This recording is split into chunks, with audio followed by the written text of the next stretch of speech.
Allahumma salli salatan kamilatan wa sallim salaman tamman ala sayyid. Assalamualaikum warahmatullahi wabarakatuh. Alhamdulillah anda sedang menonton macam biasa The Amin Idris Show. Sempena kita berada dalam PKP ataupun Perintah Kawalan Pergerakan ini, The Amin Idris Show bersiaran dari rumah. Jadi setting kita pun biasa-biasa je. Namun demikian kita membincangkan banyak isu, khususnya isu-isu yang membabitkan masyarakat yang berkaitan dengan lately ni, iaitu COVID-19. Dan penanda semua sambil-sambil menonton, saya nak tahu sama ada suara saya didengari atau tidak. Kalau suara saya clear, visual clear, boleh tak komen dari mana dan komen clear, alright? Ya, Mamat Nabil Airwolf. Okay. Ahmad Firdaus, I main kat belakang, main peranan. Ya, betul. Okey, untuk pengetahuan, kita live di Facebook sahaja dan di YouTube kita akan edit balik secara klip-klip ringkas. So, anda semua boleh setia terus-menerus berterusan di Facebook The Amin Idris Show. So, Kepong clear, Shah Alam clear, Kemamang clear. Mana lagi? Manjung jelas, Putrajaya clear, PJ clear, terbaik, Alhamdulillah. Dan untuk makluman, Dr. Rozaimi sudah pun berada di belakang pentas, dia bersiap sedia. Kalau tak silap saya, Langsi Hijau rasanya. Desa Mas Rawang clear. Oh, jiran rupanya. Singapore clear, Terengganu clear, Beres, Bangi clear, Taman Tun Dr. Ismail clear. Okey, nampak gaya semua clear. So, apa yang kita akan bincangkan pada malam ni, kita akan sembang tentang Ramadan dan kiamat bersama dengan the one and only, iaitu Dr. Rozaimi Ramli. Maka dengan itu, tanpa melengahkan masa, kita tampilkan wajah beliau. Ini dia. The Mamat Rus. Dr. Rozaimi, Assalamualaikum. Waalaikumsalam warahmatullahi wabarakatuh. Allahu Akbar. Sihat, tak? Alhamdulillah, sihat. Alhamdulillah. Duk rumah Amin, ni. sihat. Oh, makin sihat, Syekh. Ana rasa PKP bertambah, berat pun bertambah, Syekh. Yeah. Apa ni, sebab kita PKP ni kita hanya dilarang untuk keluar kan. Jadi untuk ke dapur tak dilarang. Tak dilarang. Ana punya pintu peti sejuk dah loose dah. Aduh. Dia sampai peti sejuk pun dah meluat tengok tuan dia. Okey, Syah. Kita malam ni bersembang tentang Ramadan dan kiamat, dan sebelum ni kita ada bersembang dengan Dr. Kamilin, di mana kita dah bincang tentang COVID dan akhir zaman, dan ringkas katanya, kata Dr. Kamilin, kalau bab akhir zaman sejak Nabi muncul pun dah kira akhir zaman kan. Cuma yang kita nak bincang sekarang ni ialah ramai juga yang duk kata COVID-19 ni tanda kiamat. Aduh, dia punya keinsafan tu memang laju lah. Jadi Dr. Rozaimi, betul ke COVID-19 ni tanda kiamat? Okey, bismillahirrahmanirrahim. Alhamdulillah wassalatu wassalamu ala Rasulillah wa ala alihi wa sahbihi wa man wala. Sebelum saya nak bahaskan yang tu, saya ingin sebutkan satu benda yang yang perlu kita sebagai orang Islam untuk tahu, iaitu berkenaan dengan disiplin kita apabila kita ingin mengaitkan sesuatu peristiwa yang berlaku dalam kehidupan kita dengan hadis-hadis yang berkaitan dengan fitan ataupun hadis yang berkaitan dengan tanda kiamat ni. Saya teringat di sana ada satu kata-kata yang disandarkan kepada Sufyan As-Sauri. Abu Nuaim Al-Asbahani, dia ada kitab nama dia Hilyatul Awliya. Di sana ada seorang anak murid, Sufyan As-Sauri, dia bertanya kepada guru dia. Hafs bin Ghiyath bertanya kepada Sufyan As-Sauri, dia kata, inna an-nasa qad aktharu fi al-mahdi, fama taqulu fi? Ramai orang cakap tentang Mahdi sekarang ni kan. Ramai, zaman dia pun dah ada orang mengaku pasal Mahdi ni. Dia mengaku pun berlambat kan. Banyak. Dalam sejarah ni, jawatan yang direbut banyak sebenarnya bukan jawatan Perdana Menteri, tetapi jawatan Mahdi. Oops. Walaupun antara tanda Imam Mahdi ialah dia takkan mengaku Imam Mahdi, tapi dia tetap mengaku dia Imam Mahdi kan. Ya, banyak dalam sejarah. Jadi Sufyan Ats-Tsauri berpesan kepada anak murid dia ni, Hafs bin Ghiyath ni, dia kata, "Idza marra ala babik fala takun minhu syai' hatta yajtami'an nasu alaih." Maksudnya Sufyan Ats-Tsauri beri satu pesanan yang sangat bernilai kepada anak murid dia dan kepada kita semua, iaitu apabila Imam Mahdi tu melalui pintu rumah kita pun, jangan kita ambil apa-apa bahagian lagi, jangan kita buat apa-apa lagi sehinggalah semua manusia mengatakan dia Mahdi. Maksudnya dalam isu mengaitkan sesuatu peristiwa dengan hadis-hadis akhir zaman ni, kita kena slow-slow. Jangan terlalu tergopoh-gapah. Jangan terlalu cepat sangat nak mengaitkan, oh inilah maksud hadis, inilah maksud hadis, kerana berkemungkinan takut-takut peristiwa tu tak sama, maka orang akan menganggap hadis tak betul, sedangkan sebenarnya bukan hadis tak betul, kaitan kita yang tak betul. Maknanya disebut, andai kata Imam Mahdi datang dekat pintu rumah pun, jangan cepat kita kata tu Imam Mahdi sampai kalau dia melalui pintu depan rumah kita, kita jangan buat apa-apa lagi sehingga manusia semua lantik dia sebagai Mahdi. Sebab kita tak tahu siapa dia. Yang kita tahu, Nabi cerita secara rambang. Dia sama dengan nama Nabi, lepas tu keturunan Nabi. Ramai manusia yang berketurunan Nabi ni yang nama Nabi Muhammad sallallahu alaihi wasallam kan. Jadi yang tu yang Sufyan Ats-Tsauri kata, sebab ramai yang duk dakwa ni. Jadi kamu hati-hati sehingga semua orang mengatakan dia Mahdi, barulah kita yakin dan percaya tu betul-betul Mahdi. Jadi lalu depan rumah pun kita kena hati-hati. Ini kan pula share kat WhatsApp kan. Ini kadang-kadang tak ada pasal-pasal, tiba-tiba kaitkan dengan hadis-hadis tentang kiamat. So kita tak nafikan, Amin, memang tanda kiamat ni adalah, kita ulama bahagikan kepada dua kan kategori tanda kiamat ni. Ada tanda kiamat yang besar, ada tanda kiamat yang kecil kan. Jadi tanda kiamat yang besar ni yang ada dia punya turutan dan belum berlaku lagi lah. Tanda kiamat yang kecil ni memang seperti mana yang sahabat saya Dr. Kamilin yang Amin cerita sebelum ni pun dah mengatakan, kelahiran kewafatan Nabi itu juga adalah merupakan tanda kiamat, maksudnya tanda akhir zaman kan. Pembukaan Baitul Maqdis yang telah dilakukan oleh Umar juga merupakan tanda kiamat.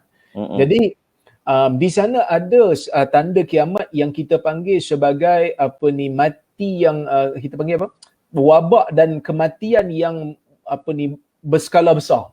Di sana ada hadis Nabi SAW dalam riwayat Al-Imam Al-Bukhari yang mana Nabi kata, u'dud baina yaday as-sa'ah sitan. Kamu kiralah di antara nak berlaku kiamat tu ada 6 perkara yang kalau dia berlaku menunjukkan kiamat tu hampir. Baik, di antaranya Nabi sebut kematianku, kewafatanku, mauti. Nabi kata Baitul Maqdis, pembukaan Baitul Maqdis. Kemudian Nabi menyebutkan tentang al-mutan. Mutan ni maksudnya adalah kematian yang banyak. Ingatkah mutan betul dalam movie Marvel tu kan? Ini bukan mutant Ninja Turtle tu, bukan? Bukan. Kemudian kematian besar-besaran. Mati itu berskala besar. Jadi sebab itu bila ditafsirkan oleh Qadhi Iyad mengatakan kematian berskala besar ini adalah disebabkan oleh kerana wabak taun dan juga kematian beramai-ramai. Jadi Ibnul Athir mengatakan mutan ni adalah kematian yang banyak sangat berlaku. Kematian yang banyak berlaku. Jadi kita tak nafikan kematian yang banyak berlaku, penyakit-penyakit yang tidak pernah dikenali oleh generasi-generasi sebelum kita adalah merupakan petanda kepada dunia ni hampir dah kepada penghujungnya. Cuma apabila kita nak mentafsirkan hadis-hadis peristiwa besar-besaran ni, hadis akhir zaman ni, kita kena hati-hati jangan lebih pada had. Contohnya bila Nabi kata kematian besar-besaran, kematian besar-besaran, hanya kaitkan situ saja. So jangan kita pergi kait dengan benda-benda yang tak ada. Contohnya macam, bila wabak ni berlaku, masjid tutup. Bila masjid tutup, azan tak ada. Bila azan tak ada, maka Dajjal keluar. Jadi Jadi Sama macam dia bila Mekah tak boleh nak pergi, ni dia.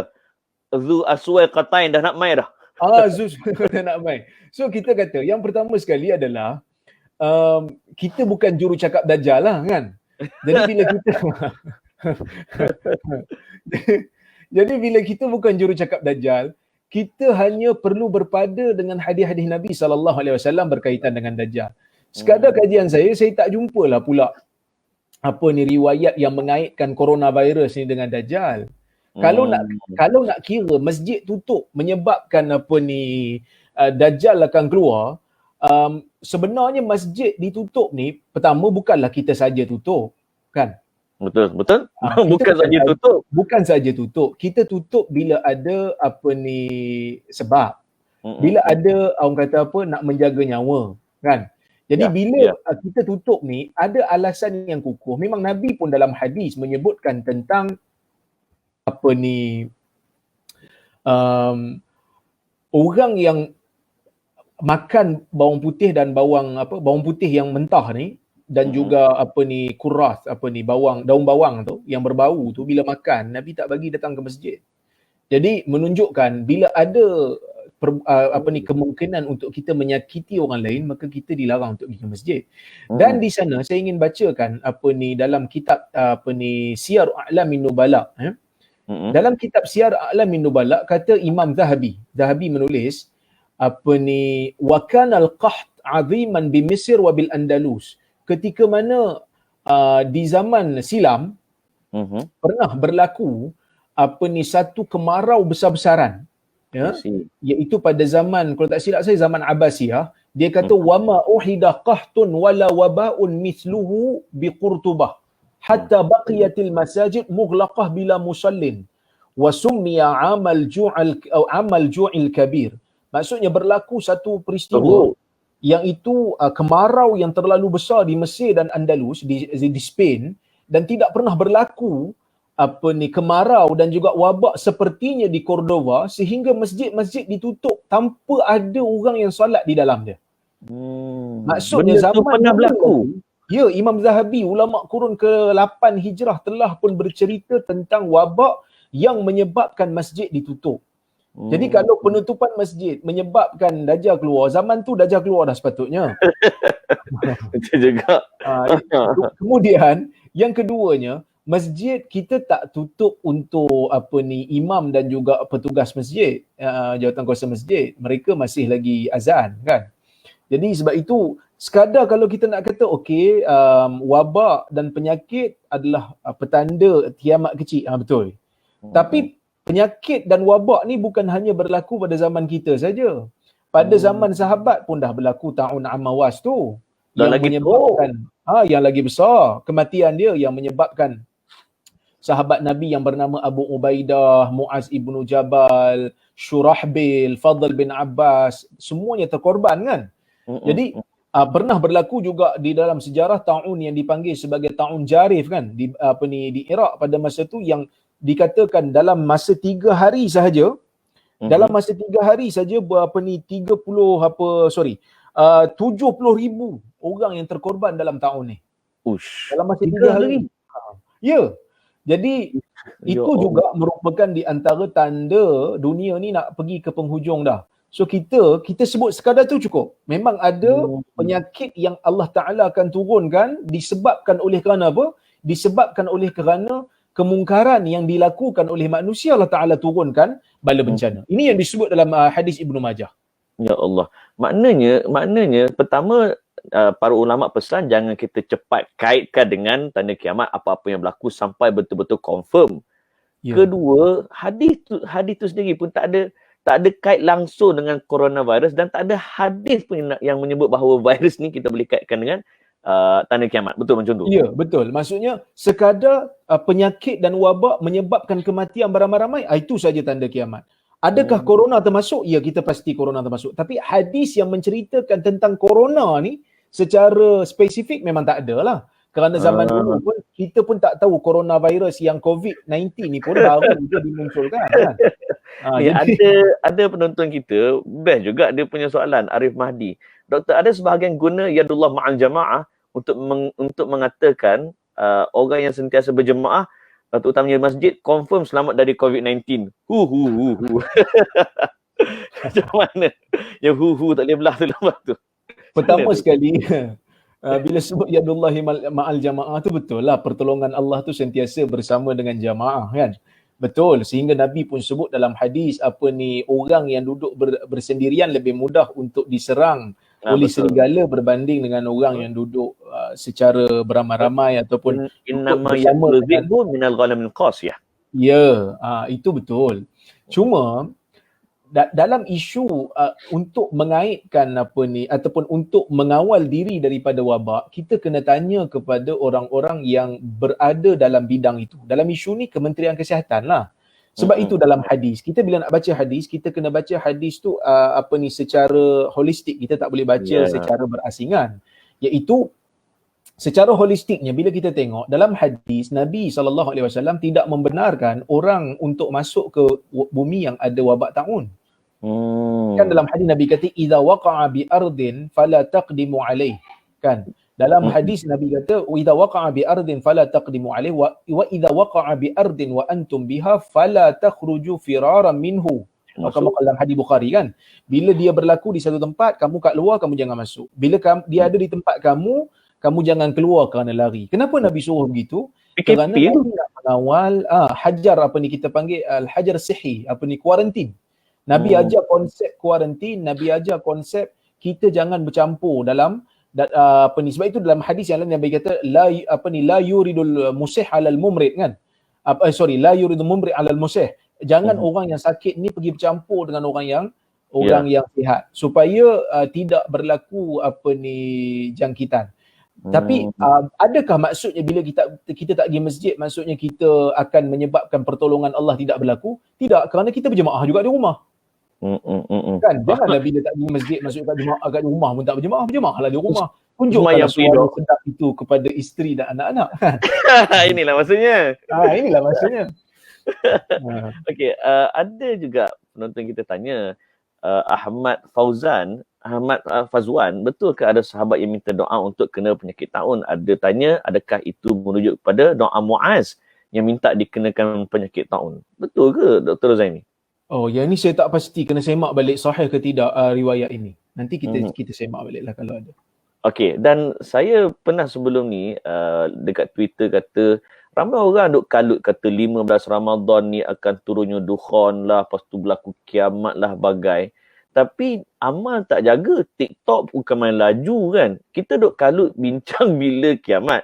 Tapi dia sendiri dia tak tengok dan tak pandang pula apa yang kita dah buat untuk bersedia. Macam mana komen Dr. Zaimi? Okey, ini satu benda yang pernah disebut juga ataupun pernah ditanya juga dalam hadis Nabi SAW. Ada seorang orang Badui lah kan. Seorang Badui ni datang jumpa Nabi SAW. Okey. Dia tanya Nabi SAW. Biasalah orang Badui ni bila datang jumpa Nabi dia akan tanya. Dia mengatakan ya Rasulullah mata sa'ah. Dia kata ya Rasulullah. Dia kata ya Rasulullah, bila akan berlakunya kiamat? Nabi SAW tanya balik dia dengan soalan. Ini menunjukkan kadang-kadang bila orang tanya kita soalan, kalau soalan tu perlu untuk dijawab dengan jawapan, boleh jawab dengan jawapan. Kadang-kadang kita perlu jawab juga dengan soalan. Kan? Jadi dia sebut kat situ, dia kata bila berlakunya kiamat, dia tanya Nabi. Nabi tanya dia satu soalan lagi. Nabi kata ma'adatalah,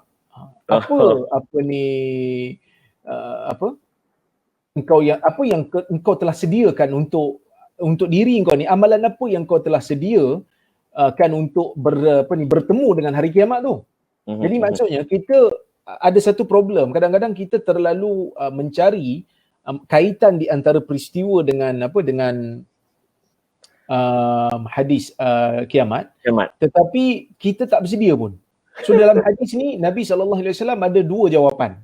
Untuk soalan yang sama ada dua jawapan. Jawapan yang pertama yang tadilah, yang Nabi kata apa yang kita dah bersedia dengan amalan. Sebelum kita nak cari-cari pasal tanda kiamat ni, sepatutnya kita tanya diri kita, kan? Apa yang aku dah bersedia tentang kiamat ni? Banyak dah amalan untuk bertemu dengan hari kiamat ni. Bersediakah kita untuk bertemu dengan Dajjal tu? Kan? Dan kalau Dajjal hari ni keluar, kita nak geng Dajjal ke nak geng Imam Mahdi? So itu soalan yang kita kena tanya diri kita kan. Dan salah satu ciri-ciri geng Dajjal ialah dia mudah terpengaruh dengan cerita-cerita magic dan pelik dan ajaib macam tu. Ya, maksudnya orang yang akan ikut Dajjal ni adalah orang yang pertama yang mementingkan nikmat dunia. Sebab kan Dajjal ni bila dia keluar dia akan bawa syurga dia. Syurga dia bermaksud neraka dia.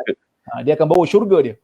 So siapa yang mementingkan dunia, mementingkan keselesaan, maksudnya dia akan jadi geng Dajjal lah. Tapi kalau dan itu yang pertama. Yang kedua adalah orang yang mementingkan tentang keajaiban bukan dengan hujah. Sebab Dajjal dia akan datang, dia bawa keajaiban yang pelbagai. Dia boleh hidupkan orang mati. Orang tu dia dah bunuh, lepas tu dihidupkan balik. Kemudian dia boleh tumbuhkan bumi yang kontang. Yang mati. Tumbuhkan, dia turunkan hujan. Maka kalau kita dalam kehidupan keajaiban ni, memang kita akan kata Dajjal ni wali Tuhan lah. Kan? Sedangkan Dajjal tu adalah manusia yang kita panggil golongan manusia yang Allah Subhanahu Wa Taala akan masukkan dia ke dalam neraka lah kan. Okey, itu yang pertama. Soalan yang sama juga pernah ditanya kepada Nabi, soalan yang sama tapi jawapan Nabi agak lain sikit tetapi bagus juga untuk kita ambil manfaat. Iaitu ketika mana rombongan luar datang beramai-ramai bersama bertanya Nabi SAW, ya Rasulullah mata sa'ah, ya Rasulullah bila kiamat? Nabi SAW terus tengok kepada orang yang individu yang berada dalam kumpulan yang bersama dengan rombongan itu. Okey, bila Nabi ditanya dengan soalan begitu, maka Nabi pun terus tengok dalam ramai-ramai itu siapa yang sesuai untuk dijadikan contoh. Maka tu Nabi tengok ada seorang budak umur dia sama macam Anas. Umur dia sama macam Anas. Maka Nabi pun tengok, Nabi kata in yang ishhadha falam yudrikhul haram hatta ja'atkum sa'atukum. Kalau dia ni budak yang sama baya dengan Anas ni kan muda masa Nabi sampai kan, Anas baru berapa tahun aja kan. Ya. Nabi yang tu Anas lebih kurang 10 tahun. Budak lagi sampai kat Madinah, budak lagi. So Anas kata budak tu lebih kurang umur macam aku saja. So Nabi kata kalaulah budak muda ni hidup, dia tidak akan capai waktu tua sehingga datang kepada kamu kiamat kamu. So kita tahulah budak tu memang dah meninggal kan. Budak tu sekarang ni memang dah meninggal tapi kiamat tak berlaku pun.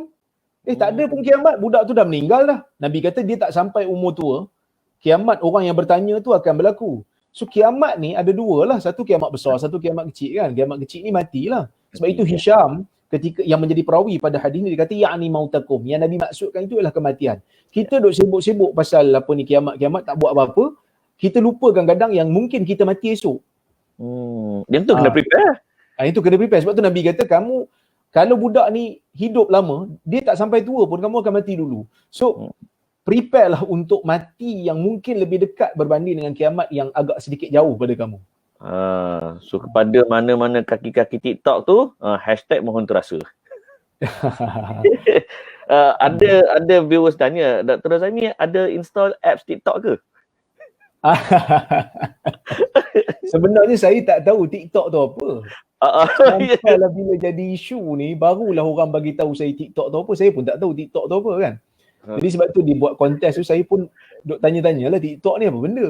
Saya sebenarnya saya ada WhatsApp dengan Facebook je. Instagram pun saya tak ada. Betul. Kami nak tag Dr. Razami pun tak jumpa. Sebab saya rasa macam Facebook pun dah ambil masa saya banyak kan. Jadi cukuplah tu. Banyak lagi benda lain yang saya nak buat. Kami pun tak boleh bayang Dr. Razami main TikTok. Memang tu tanda kiamat agak. Okey, ada satu min. Saya ingat tadi pasal Muaz bin Jabal minta wabak tu memang ada. Oh, okey. Dia minta supaya dikenakan wabak taun ni bukan kerana dia suka untuk diri dia sakit. Tetapi dia nak dapatkan syahadah tu. Dia nak dapatkan mati syahid tu. Jadi kan Nabi kata orang yang mati kerana penyakit mati syahid. Ya. Jadi Kan Nabi sebut dalam hadis al-mabtun syahid wal mat'un syahid. Orang yang sakit kena taun ni syahid akhirat lah kan. Jadi bila seseorang minta untuk terkena taun ini, bukan dia doa supaya diri dia itu dicelakakan dengan penyakit. Memang tak dibenarkan kita ni untuk cari nahas ataupun doa diri supaya binasa kan. Tapi kalau dia doa supaya terkena penyakit itu, menyebabkan dia mendapat pahala besar disebabkan syahid, maka dia doa tu sebenarnya nakkan syahid. Bukan nak penyakit tu. Sebab itu waktu saya baru teringat ketika mana dalam kitab Lataiful Ma'arif. Sebab tadi bila tanya soalan tadi tu macam saya tak nak perasan. Lepas tu baru teringat balik. Sebenarnya waktu tahun Amawas tu memang Muaz ada sebut benda tu. Dia nakkan syahid tu. Dia bukan nakkan tahun tu semata-mata. Sama seperti mana orang pergi berperang, dia mengharapkan dia mati dalam perang tu. Untuk mendapatkan mati syahid. So kepada yang bertanya, saya harap clear lah ya. Dan sebelum saya bagi soalan yang saya plan untuk Dr. Razimi, ada soalan daripada penonton. Dia kata, adakah COVID-19 ni boleh dianggap sebagai satu bala bencana yang Allah SWT turunkan ke dunia pada zaman kita ni? Contohlah, ada seorang hamba Allah, dia lelaki tapi dia macam perempuan, dia Muhammad S, dia pergi ke Mekah, dia tawaf dalam keadaan dia tu tak dikenal pasti lelaki ke perempuan, tapi dia pakai telekung. So boleh tak kita senang-senang kata ini semua adalah bala kerana Muhammad S lah? Bolehkah kita kata macam tu? Okey. Pertama sekali, sesuatu yang berlaku, bencana yang berlaku di dalam kehidupan kita ni, kita tak boleh nak pastikan ia ni betul-betul bala ke atau ujian ke, melainkan bila ada dalil. Yang tu kita akan pasti confirm. Maksudnya, kalau ada dalil bagi tahu yang ni adalah bala bencana, so kita sebut. Macam mana Allah Ta'ala bagi tahu kat kita apa yang diturunkan kepada kaum Samud, kaum Ad, yang tu memang betul bala bencana lah. Tetapi apa yang berlaku selepas daripada lengkapnya Al-Quran dan Sunnah, kita tak boleh nak pastikan yang ni ujian ke bencana, ujian ke atau bala. Tetapi para ulama meletakkan petanda lah, dia kata kita boleh nilai diri kita. Kalaulah bencana dan musibah tu datang waktu kita lalai dan leka, itu merupakan satu bencana dan bala supaya kita beringat.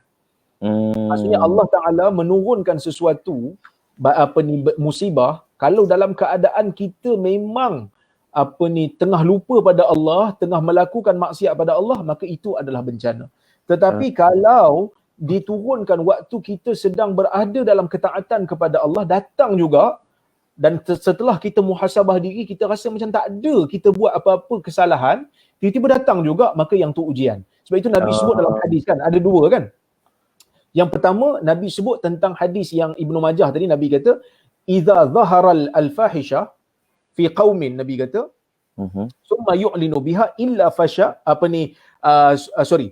"Lam tadharil fahisha fi qaumin qattu hatta yu'linu biha illa fasha fihim at-ta'un wal awja' allati lam takun madat madat fi aslafihim alladhina madaw." Maksudnya Nabi kata dalam hadis Ibnu Majah dengan sanad yang disahihkan oleh Syekh Al-Albani, dia mengatakan Nabi SAW bersabda, tidak akan terzahir sesuatu maksiat dalam satu kaum dan mereka itu sampai melakukannya secara terbuka, melainkan Allah Ta'ala akan turunkan bersama dengan dia ta'un dan penyakit-penyakit yang tidak pernah berlaku kepada orang sebelum mereka.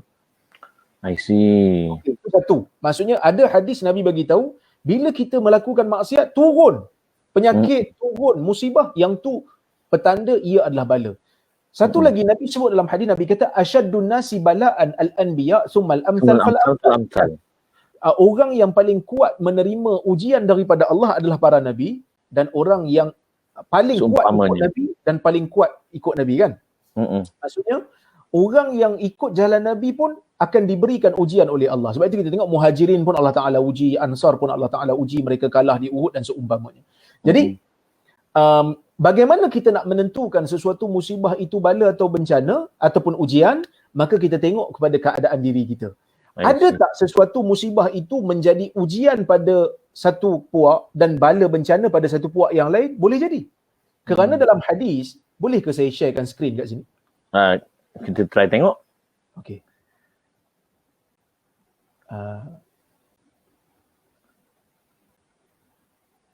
Okey. Oh, dia tak boleh. Tak nampak. Tak nampak. Boleh Ustaz baca kan? Okey, boleh. Sekejap ya. Ada. Okey, cantik. Boleh nampak? Saya tunjukkan. Okey. Alright. Yang kat skrin tu, doktor nak tunjukkan. Tak nampak. Dia tak clear. Tak ada gambar tu. Tak display. Okay. Yes. Okey, kalau macam tu tak apa. Okay. Saya bacakan hadis itu dalam Sahih Bukhari yang mana Nabi SAW ditanya oleh Aisyah. Aisyah tanya Nabi. Aisyah kata, sa'altu Rasulullah SAW anit ta'un. Fa-akhbarani. Aku bertanya Nabi tentang ta'un. Wabak lah. Fa-akhbarani. Dan Nabi bagi tahu. Annahu azabun yab'athuhu Allahu ala man yasha' wa anna Allah ja'alahu rahmatan lil mu'minin. Nabi kata, ta'un ni kalau dia berlaku, wabak ni kalau dia berlaku, dia merupakan satu azab yang Allah Ta'ala turunkan kepada orang yang dia inginkan, tetapi Allah menjadikan ia merupakan rahmat bagi orang yang beriman. Jadi dalam satu bencana, bila ta'un turun, untuk orang yang tak mau kembali kepada agama dia, boleh jadi itu azab. Tapi bagi orang yang beriman, tak buat apa-apa, tapi kena juga, itu adalah rahmat. So kita kena tengok diri kita juga, apa yang kita buat. Ya, kita bila turun saja musibah, kita kena muhasabah diri. Dalam ketika lain, kita tak boleh nak kata ke orang senang sebab hanya orang tu tahu pasal dia kan? Ya. Jadi kalau kita nak self correction, kita nak buat apa ni kita panggil koreksi diri, okey. Ataupun kawan-kawan keluarga yang terdekat, kita kata mungkin ni kita banyak buat maksiat ni, kita banyak sangat ketawa ni, maka Allah Ta'ala turunkan bala bencana. Kan? Tak apa. Tapi untuk orang lain yang kita tak kenal langsung, kita tak tahu. I see. Kan, kita tak tahu. Boleh jadi Allah Ta'ala turunkan coronavirus, COVID-19 untuk satu kampung ataupun untuk satu orang sebagai, bahkan mungkin dia kena pun penyakit tu. Contoh macam kawan-kawan kita yang berada, saudara-saudara kita tabligh kan. Mungkin mereka lebih baik daripada kita. Mereka tak buat maksiat pun, mereka pergi dakwah je. Kan? Jadi mungkin Allah Ta'ala jadikan mereka terkena penyakit tu, menyebabkan itu Allah Ta'ala angkat darjat mereka lebih tinggi daripada kita. Maksudnya menjadikan rahmat untuk mereka. Tapi kita, mungkin Allah Ta'ala jadikan sebagai medan untuk kita sedar diri, sebab mungkin sebelum ni kita pun asyik main TikTok je kan. Betul-betul dah tahu pasal TikTok. Jadi kita kena muhasabah diri dalam bab ni kan. Jangan kita cepat hukum orang, ini sebab kau lah bala tu turun. Ya. Okey. Satu, sebelum kita masuk bab Ramadan doktor, bila bercakap pasal kiamat ni, alam-alam dah masuk ni, bila kita tengok riwayat-riwayat hadis tentang tanda kiamat ni, susunan dia berbeza-beza. Ada kata Dukhan dulu, ada kata Dajjal dulu, ada ini dulu, macam-macam. Jadi pendapat yang paling tepat dari segi susunan, turutan, sequel dia, mana dulu mana kemudian doktor? Okey. Dalam isu ni, hadis yang datang tu dia datang sini sikit, sana sikit. Ada hadis yang menyebutkan tentang tanda besar kiamat ni pula. Ada yang sebut yang ni dulu, ada yang sebut yang sana dulu. Maka dalam isu ni, saya boleh katakan di sana, tanda-tanda besar kiamat ni, di sana ada yang memang ikut turutan, ada yang ulama tak dapat kenal pasti. Yang mana satu dulu sebelum yang lain. Maksudnya, ada petanda kiamat yang besar ni memang dalam hadis disebut berturutan. Contoh, Mahdi sebelum Dajjal. Okey. Mahdi akan datang sebelum Dajjal. Lepas Dajjal datang, baru Nabi Isa turun. Lepas Nabi Isa turun, baru Ya'juj Ma'juj. Okey. Ya maksudnya, yang ni memang ikut turutan. Sebab dalam hadis memang disebut kronologi tu. Konsisten ni, yang tu memang ikut turutan. Memang konsisten. Dalam hadis memang disebut konsisten. Mahdi dulu, lepas Mahdi baru Dajjal, lepas Dajjal baru turunnya Nabi Isa. Lepas turunnya Nabi Isa baru keluarnya Ya'juj Ma'juj. Tapi tanda yang lain macam terbitnya matahari daripada barat, lepas tu keluarnya dabah ataupun binatang kan. Kemudian berlakunya Malhamah Kubra, tanda kecil. Tanda kecil. Okey. Dia bukan tanda besar. Tanda besar ni dia ada 10. Dajjal, Isa, keluarnya Ya'juj dan Ma'juj, 3 gerhana yang berlaku, gerhana di timur, gerhana di barat dan gerhana di pertengahan di pertengahan dunia, iaitu di semenanjung tanah Arab. Kemudian Dabah, kemudian Dukhan, kemudian keluarnya api daripada arah Hadramaut yang menghalau manusia pergi ke Syam. Pergi ke Syam. So, itu tanda yang besar. Jadi di antara tanda yang besar ni, Nabi sebut dalam hadis, bila keluar saja tanda yang besar ni, dia akan berturutan keluar cepat. Seperti mana kalau kita susun manik kan, dalam dalam susun ikut benang, bila kita potong saja benang tu dan benang tu jatuh, maka manik tu akan kita panggil apa? Turun. Secara laju. Macam itulah petanda kiamat yang besar ni, bila satu berlaku dia akan berturut-turut.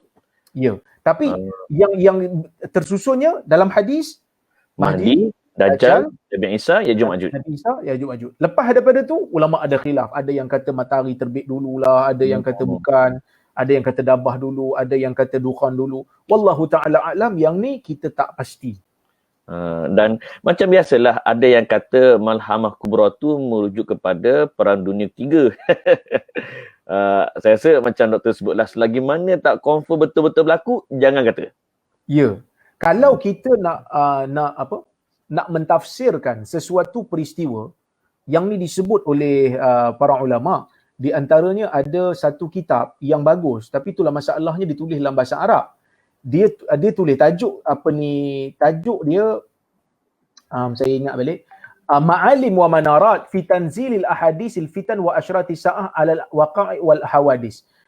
Tajuk dia adalah panduan dan disiplin untuk mengaitkan hadis-hadis fitan dan kiamat ni terhadap peristiwa yang berlaku. Yang ni ditulis oleh Syekh Abdullah Al-Ujairi. Dia menyebutkan bila mana kita nak mentafsirkan, nak mengaitkan sesuatu peristiwa dengan hadis Nabi, pertama kena hati-hati, slow-slow, macam yang saya sebut tadi, riwayat Sufyan Sauri tadi. Yang kedua, bila kita nak mentafsirkan sesebuah peristiwa dengan hadis Nabi, pastikan seboleh-bolehnya tunggu peristiwa tu habis dulu. Tunggu habis dulu. Yeah. Ni jadi ketak pun dah macam-macam kata. Maksudnya kita tak tahu ending dia macam mana kan? Kita tak tahu ending dia macam mana. Kalau boleh kita tunggu sehingga muncul sifat yang betul-betul disebut dalam hadis sampai kita tak ada takwil lagi. Then baru kita buat keputusan. Itu yang kedua. Yang ketiga, bila kita nak mengaitkan sesuatu dengan hadis Nabi dengan peristiwa, kita kena bagi tahu yang ni tafsiran saya saja. Supaya orang tahu tafsiran kita dengan hadis adalah sesuatu yang berbeza. Jangan kita pandai-pandai. Ya. Okey, baik, kita insya-Allah pada semua penonton, bab kiamat ni kita akan bincang lagi episod akan datang, sebab kalau kira nak bincang sampai kiamat tak habis. Kan? Tapi sekurang-kurangnya kita dah faham bahawa COVID-19 ni kita tak boleh senang-senang kaitkan sebagai tanda kiamat. Boleh macam tu? Secara spesifik. Ya. Secara spesifik tak boleh Ya. Okey, baik. Now kita memandangkan dah masuk di ambang Ramadan, kan? Kita nak tengok apakah top 5 hadis yang palsu ataupun lemah yang popular dalam masyarakat kita tentang Ramadan. Dr. Zaimi, kita mulakan dengan tempat kelima dulu, Doktor. Okey, tempat kelima Tempat kelima adalah yang biasa kita dengar, iaitu, sekejap, saya ada tulis tadi. Dah siap dah, Masya-Allah. Alhamdulillah. Kita buat homework. Tempat yang kelima adalah naumu as-saim ibadah wa sumtuhu tasbih. Tidur orang yang berpuasa itu adalah ibadah dan diamnya adalah dikira sebagai tasbih. Serius? Itu famous masyarakat kita, Doktor? Hadis dhaif. Seriously? Hadis tu dhaif. Dhaif yang betul-betul dhaif ke dhaif biasa-biasa? Dia ada banyak jalur, tapi ada yang dhaif berat, ada yang dhaif ringan. Tapi dia dhaif lah. Dhaif. Masya-Allah. Maknanya dia, so itu yang membaikkan riwayat ni dalam Syu'abul Iman. So tempat kelima yang dok kata tidur dan dok diam itu adalah zikir, lemah. Ya, lemah. Okey, tempat keempat. Nanti semua orang tidur je lah tak baca Quran. Buat apa? Tidur pun ibadat. Kelas dah lah bercanggah dengan apa man qama Ramadan kan, iman wa ihtisaban ghufira lahu ma taqaddama min dhanbi. Dia bercanggah kan. Dia bercanggah. Okey, tempat keempat doktor. Tempat keempat adalah riwayat yang menyebutkan man fariha bidukhuli Ramadan haramallahu jasadahu 'alan niran. Maksudnya, sesiapa yang gembira dengan kehadiran Ramadan, maka Allah akan haramkan jasadnya ke atas api neraka. uish, itu lemah ke palsu? Yang tu tidak ada asal. Lagi dahsyat. Tak Maksudnya ada pun hadis dalam kitab-kitab hadis kita tak jumpa. Tak jumpa. Wow. Tapi hadis ni banyak dibaca dalam apa?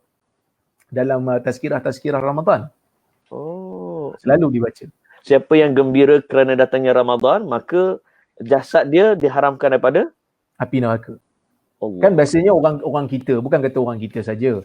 Mana-mana orang Islam pun bila masuk aja Ramadan, dia gembira kan?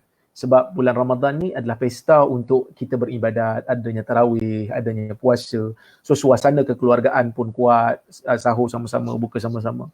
Jadi ada juga yang baca hadis ni, sesiapa yang bergembira dengan kehadiran Ramadan, maka haram neraka kata dia. Gembira kepada Ramadan ni, kita tak boleh kata terus haram neraka terus, sebab ada juga orang gembira datangnya Ramadan sebab adanya bazar, bukannya adanya ibadat. Tahun ni tak apa nak gembira. Tahun ni bazar tak ada. So, tak gembira. Tak tahulah bazar kalau kat Sarawak dah tak ada kan. Tak ada dah. Kelantan dah tak ada kan. Jadi kalau dia still gembira, kononnya dengan kehadiran Ramadan tu menyebabkan haram neraka ke atas jasad dia. Yang ni kita panggil hadis ni, pertama tak ada asal lah. Yang kedua, dia ada unsur mujazafah, unsur keterlaluan. Hanya sekadar gembira je terus haram neraka. Sedangkan neraka tu nak dihindarkan diri daripada neraka ni mesti beramal, mesti beribadat, mesti bertaubat dan istighfar. Sedap lagi tu, gembira je. Gembira je kan, tak boleh. So hadis tu memang tidak ada asal. Okey, itu tempat keempat. Tempat ketiga, kita pernah dengar hadis yang menyatakan Rajab syahrullah wa Sya'ban syahri wa Ramadan syahru ummati. Yang tu Rajab adalah bulan Allah. Sya'ban adalah bulan aku, dan Ramadan adalah bulan umatku kan. Sebenarnya hadis ini juga adalah hadis yang dhaif kerana sanad dia terputus, mursal. Dan anda pernah baca ada yang kata palsu hadis ni? Ada riwayat yang palsu. Dia satu hadis ni kadang-kadang dia ada banyak riwayat. Ya, betul. Dia ada banyak riwayat. So, lemah dan palsu. Lemah lah, maksudnya hadis ni dhaif. Kerana dari sudut maknanya pun kita agak macam pelik lah sikit, sebab takkanlah Ramadan ni bulan untuk umat saja kan. Sedangkan Nabi juga suka dengan Ramadan ni. So Nabi juga beribadat bahkan lebih dahsyat daripada kita lagi. Sebab Aisyah sendiri sebut dalam hadis Nabi, kan orang tanya Aisyah tentang solat Nabi di bulan Ramadan, solat malam Nabi di bulan Ramadan dan bulan Ramadan. Nabi kata, Aisyah kata Nabi tidak pernah solat lebih pada 11 rakaat. La tas'al an husnihinna wa tulihin. Kamu jangan tanya tentang panjangnya solat Nabi dan macam mana bagusnya solat Nabi tu. Saya tanya memang banyak. Memang lama, sebab tu 11 rakaat Nabi tak macam 20 rakaat kita. Oh, ya Allah. Okey, 20 rakaat kita wadduha inna anzalna je. Kan. Nak pula sekarang suami kena jadi imam kali ni. Itulah kan. Saya pun dah penat juga ni kan. Nak kena hafal surah-surah ni kan. Sudah 30 hari ni doktor. Okey, itu tempat ketiga, iaitu yang dok kata Rajab, Sya'ban, Ramadan. Okey, tempat kedua doktor. Tempat kedua, yang ni pun glamour juga, iaitu hadis yang selalu juga disebut dalam kuliah-kuliah tazkirah Ramadan, wa huwa syahrun awwaluhu rahmah wa awsatuhu maghfirah wa akhiruhu itqun minan nar. Ya. Hadis ni adalah riwayat Ibnu Khuzaimah daripada jalur Salman Al-Farisi. Tetapi riwayat ni adalah hadis yang mungkar seperti mana yang disebutkan oleh Abu Hatim Ar-Razi kerana dua sebab. Yang pertama, sekadar kajian saya lah. Dia ada dua jalur. Jalur pertama jalur Abu Hurairah, jalur kedua adalah jalur Salman.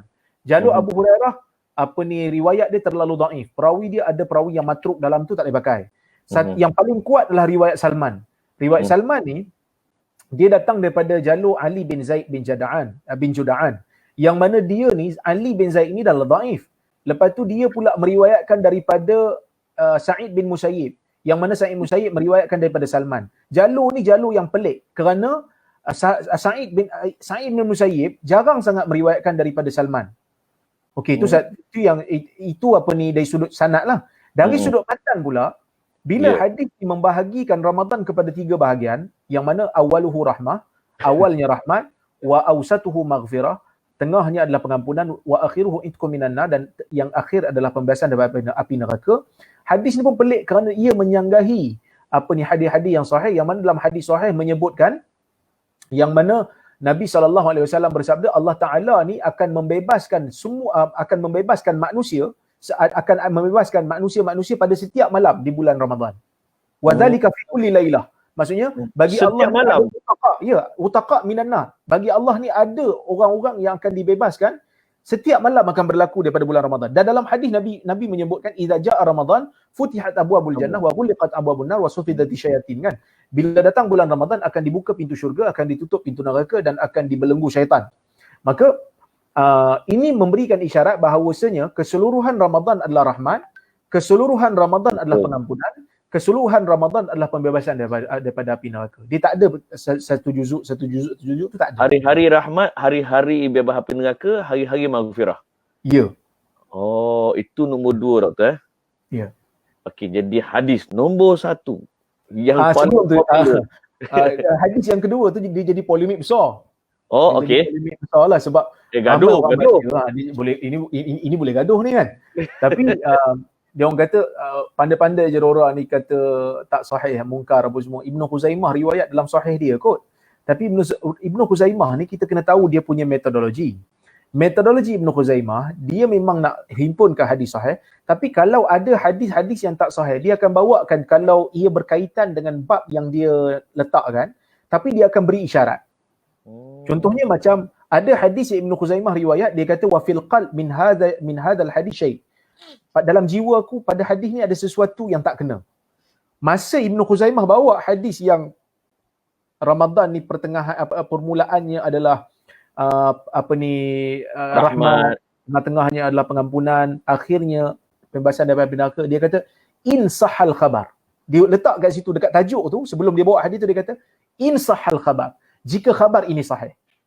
Jika khabar ini sahih. Maksud dia waktu dia letakkan tu, awal-awal lagi, dia ada something pada diri dia. Dia rasa macam hadis ni macam ada something. Tapi aku letakkan juga dengan sanad penuh.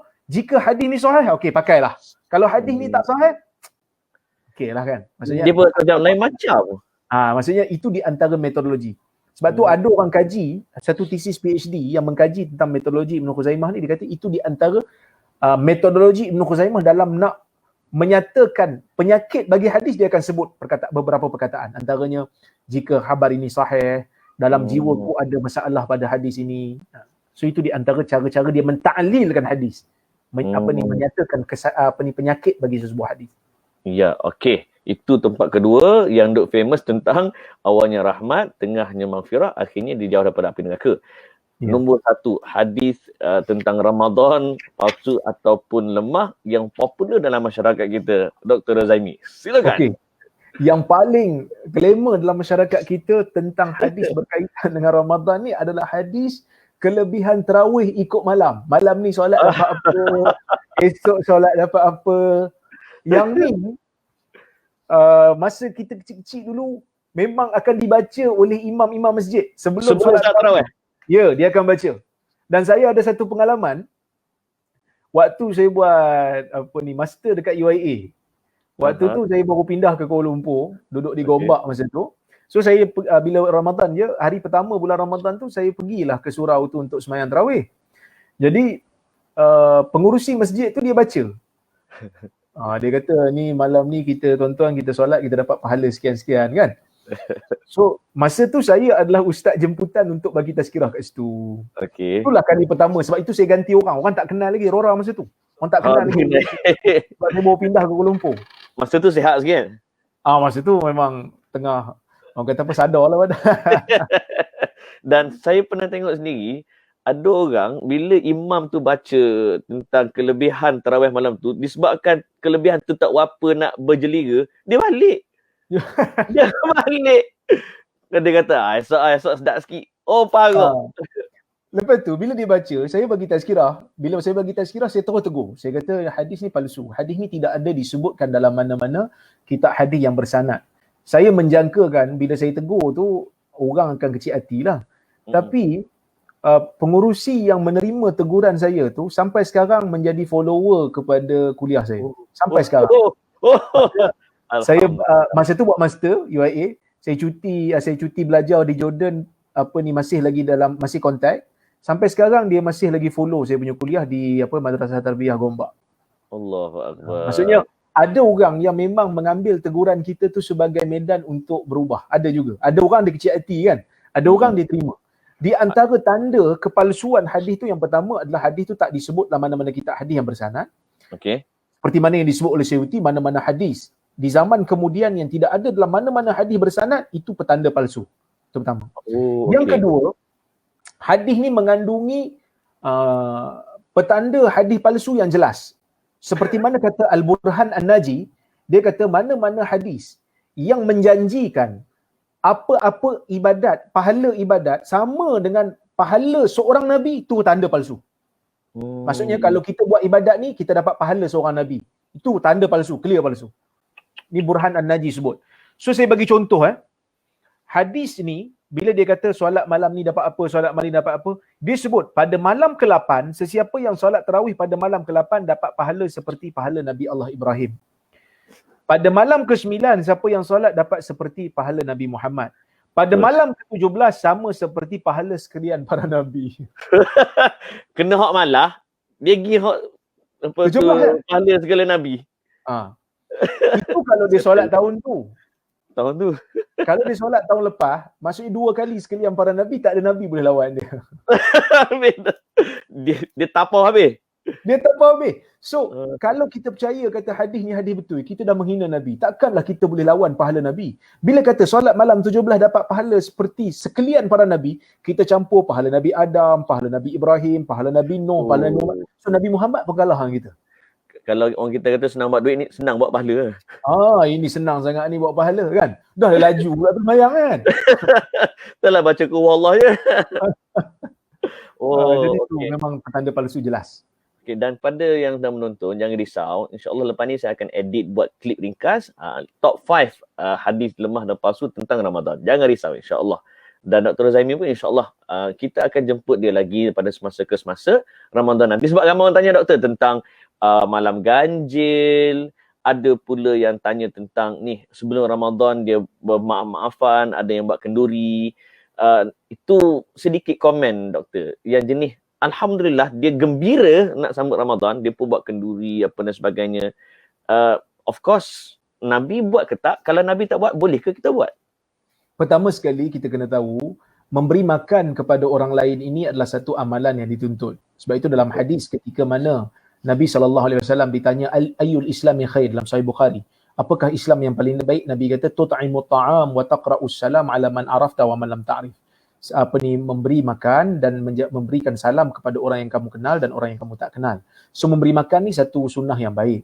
Cuma memberi makan dengan sempena kehadiran Ramadan ni kita kena tengok. Kalau dia memberi makan tu sekadar nak menzahirkan kesyukuran dia kerana dia berjaya untuk dihidupkan sehingga Ramadan berikutnya, maka itu tidak menjadi salah kerana memberi makan dan bersedekah sewaktu bergembira ni ada sandaran dia dalam hadis Nabi SAW. Maksudnya kalau dia gembira tu, maka dia bagi makan kerana dia bersyukur, dia gembira. Seperti mana Ka'ab bin Malik yang bersedekahkan baju dia ketika mana Allah menerima taubat dia, itu menjadi satu sandaran menunjukkan waktu gembira ni sememangnya disunnahkan untuk bersedekah. Tetapi kalau dia memberi makan itu dengan harapan ataupun dengan alasan memang ada amalan khusus untuk kenduri sambut puasa, maka itu tak ada dalam syarak. Yang tu tak ada. Pengalaman saya Amin, masa saya kerja ke pejabat zakat, ada satu orang datang ke pejabat zakat minta bantuan zakat. Okey, untuk susah ke? Susah. Nak minta bantuan ni untuk apa? Nak buat kenduri sambut puasa. Jadi kalau tak ada duit, tak minta duit zakat lah. Untuk buat kenduri. Itu tak kena. tak kena lah.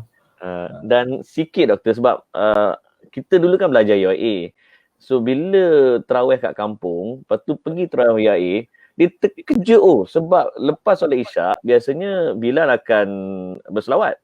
Tapi UIA dia senyap, lepas tu sambung. Bila tanya kawan-kawan dia kata inilah yang Nabi buat. So macam mana soalan penonton kata apa beza selawat tarawih sekarang kan dengan selawat tarawih zaman Nabi? Okey. Ibnu Hajar Al-Haytami dalam Fatawa Fiqhiyah Kubra, seorang ulama besar mazhab Syafi'i, dia ada ditanya tentang soalan ni. Soalan selawat di antara taslimati tarawih yang terletak di antara salam-salam solat tarawih ni. Kan bila kita berhenti bagi salam, dan kita selawat.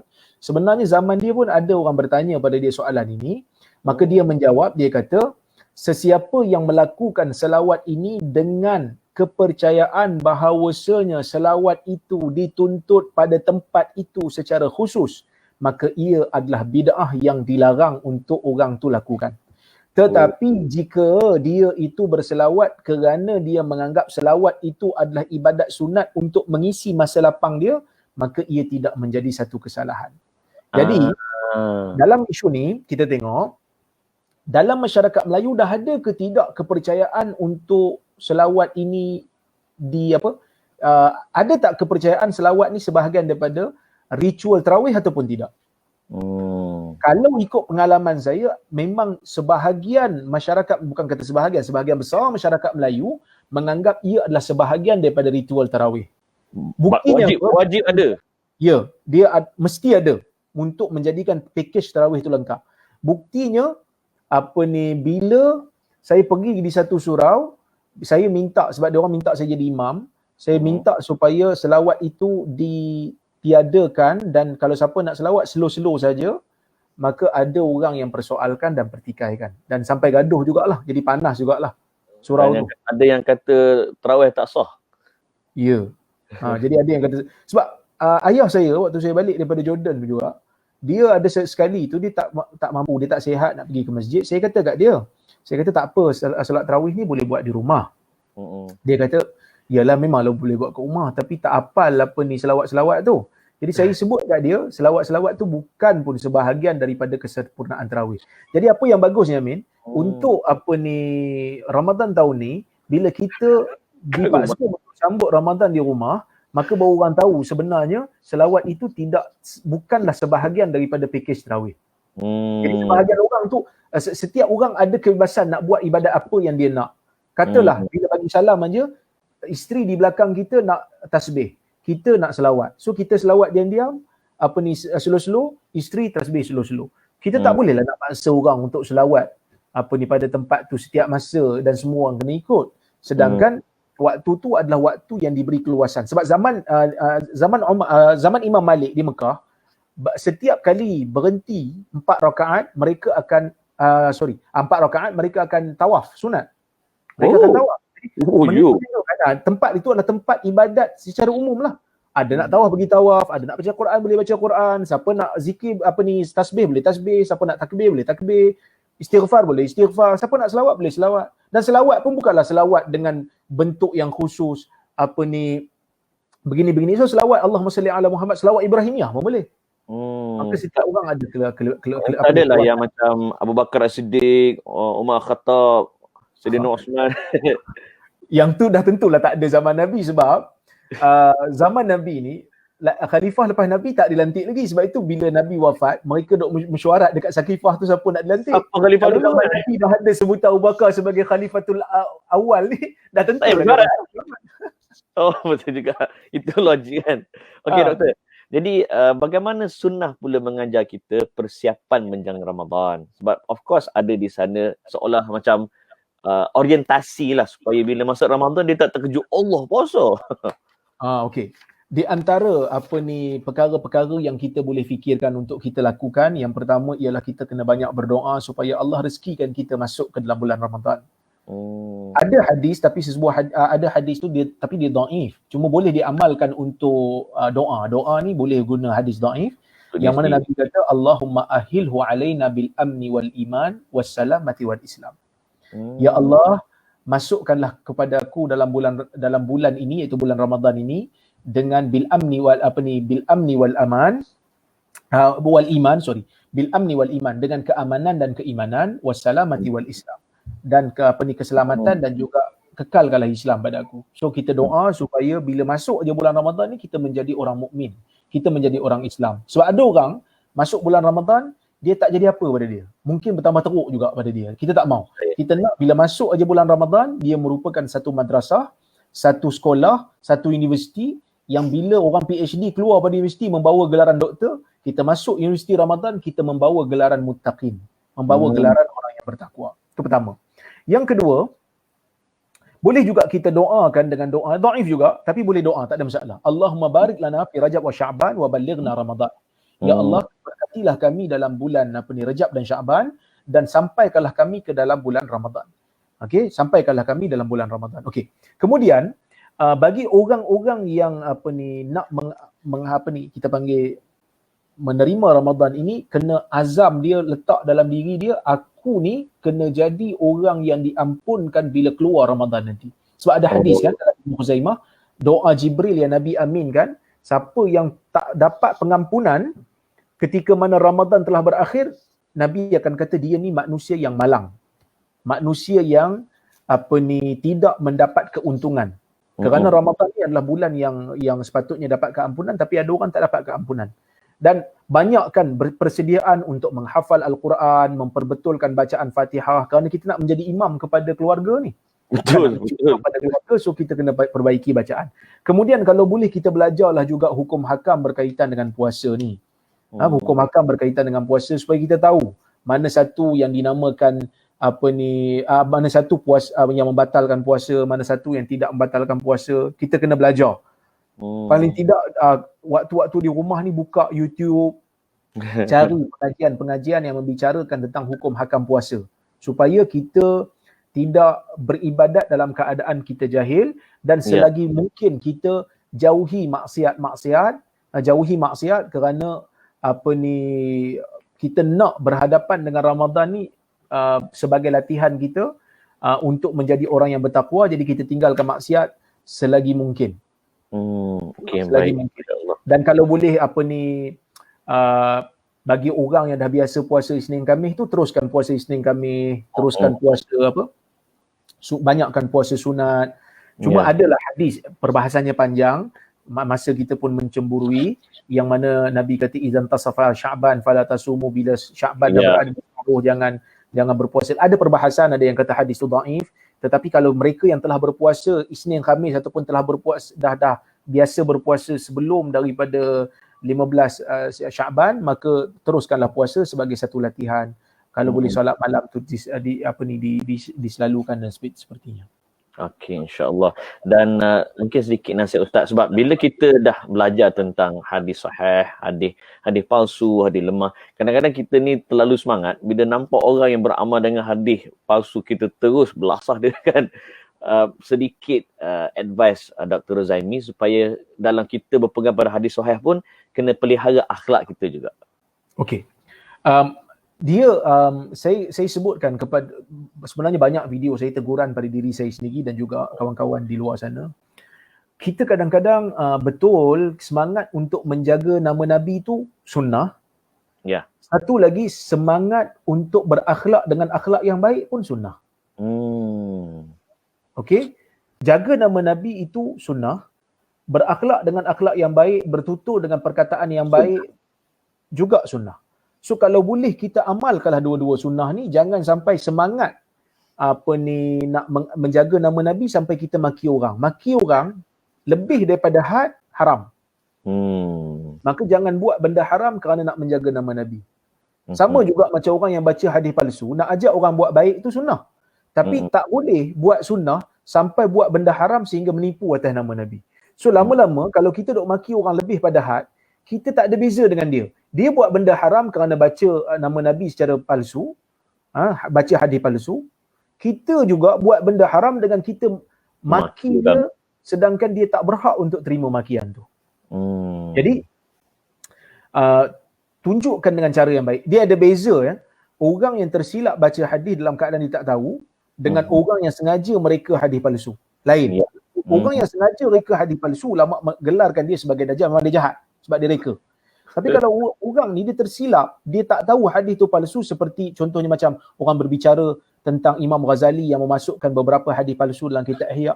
Tak ada orang maki hamun Imam Ghazali. Tak ada orang merendahkan martabat Imam Ghazali. Bahkan bila sebut Imam Ghazali, mereka akan kata rahimahullah. Moga Allah merahmati dia. Dia adalah tokoh besar. Tak sama dia dengan pemalsu hadis. Tak sama. Kerana sumbangan mereka lain, niat mereka membawa hadis tu pun lain. Jadi bila kita berhadapan dengan masyarakat, kalau kita nak nyatakan hadis tu palsu dan masyarakat tak tahu, nyatakan elok-elok. Bagi tahu elok-elok hadis ni palsu, siapa kata palsu, sekian. Tapi kalau dia tak mau terima juga, kita tinggalkanlah dia. Kita kata hadis ni palsu sudah. Ya, betul. Kita kata hang ni dah lah tak handsome, mangkuk ayun, bodoh pula tu, mungkin tak. Macam saya kena lah kan. Doktor memang macam kena. Rumah saya nampak cerah sikit.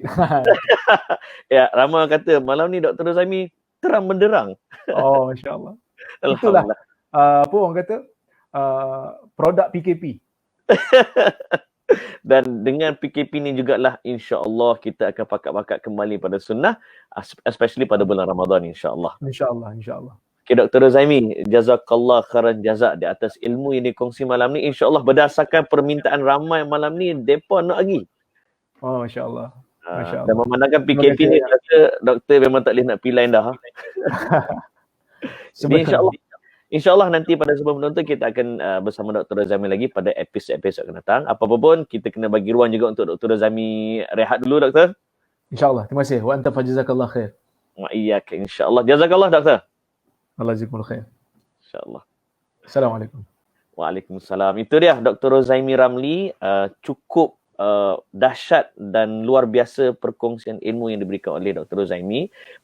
Allahumma salli salatan kamilatan wa sallim salaman tamman ala sayyidina Muhammadin alladhi